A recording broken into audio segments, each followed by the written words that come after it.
नमस्कार। आप सभी को भैया दूज की बहुत बहुत शुभकामनाएं। आप सभी का स्वागत है मेरा YouTube channel advocate Jitendra Bhatnagar पर। आज हम पंजाब गवर्नमेंट की वन टाइम सेटलमेंट स्कीम 2023 के बारे में बताएंगे। मैं आभार व्यक्त करता हूं पंजाब के मुख्यमंत्री श्री भगवंत मान जी का, जिन्होंने व्यापारियों के हित के लिए वन टाइम सेटलमेंट स्कीम 2023 चलाई। वन टाइम सेटलमेंट स्कीम उन व्यापारियों के लिए है जिनका 31 मार्च 2023 तक असेसमेंट ऑर्डर हो चुके हैं और उनका 1 करोड़ रुपए तक टैक्स बकाया है। वन टाइम सेटलमेंट स्कीम आज 15 नवंबर 2023 से शुरू होकर 15 मार्च 2024 तक चलेगी, जो कि 4 महीने के लिए है, या कहें तो ये 122 दिनों के लिए जारी रहेगी। यह स्कीम किन व्यापारियों पर लागू होगी? यह स्कीम उन व्यापारियों पर लागू होगी जिनके असेसमेंट ऑर्डर 31 मार्च 2023 तक कर दिए गए हैं। दूसरे स्कीम उन व्यापारियों पर भी लागू होगी जिनके किसी कोर्ट या न्यायालय में अपील चल रही है, वो भी इस स्कीम का फायदा उठा सकते हैं। ओटीएस स्कीम 4 एक्ट पर लागू होगी। Number 1, the Punjab general sale tax act 1948, the central sale tax act 1956, the Punjab infrastructure development and regulation act 2002, the Punjab value added tax act 2005। One time settlement scheme के अंतर्गत 5 तरह के फार्म बनाए गए हैं, जैसे form number OTS 1, form number OTS 2, form number OTS 3, form number OTS 4, form number OTS 5। Form number OTS 1 में व्यापारी अपने state tax officer, excise and taxation officer या कंसर्न अधिकारी को आवेदन देगा। आवेदन देने के पश्चात ऑफिसर इस पर टैक्स की कैलकुलेशन करेगा और टैक्स की रसीद भरने के बाद अधिकारी इस पर अपना निर्णय लेगा। वन टाइम सेटलमेंट स्कीम में कोई भी रिफंड देने का प्रावधान नहीं किया गया है। फार्म नंबर ओटीएस 2, जब व्यापारी फार्म नंबर ओटीएस 1 में आवेदन देगा तो उसकी रसीद कंसर्न अधिकारी फार्म नंबर ओटीएस 2 में व्यापारी को देगा। व्यापारी इस रसीद को अपने पास रखेगा।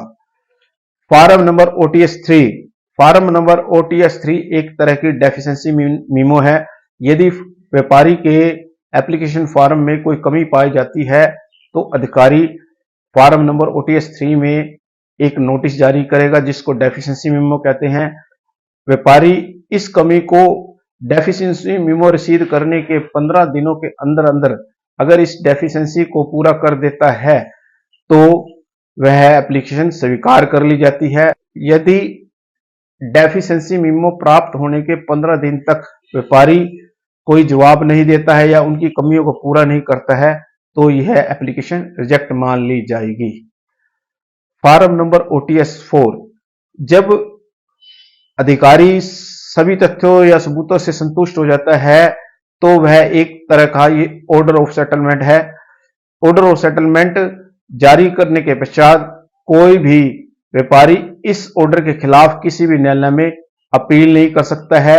न्यायालय, deputy excise and taxation commissioners appeals, the Punjab value added tax appellate tribunal, Punjab and Haryana high court और supreme court of India.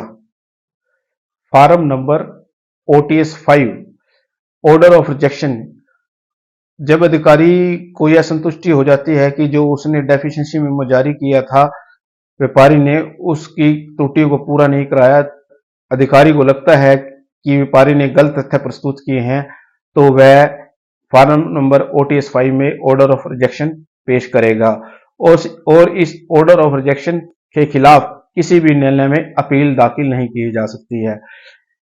OTS scheme के अंतर्गत जिनका टैक्स 1 लाख रुपए तक बकाया है उसमें 39,787 व्यापारियों को सम्मिलित किया गया है।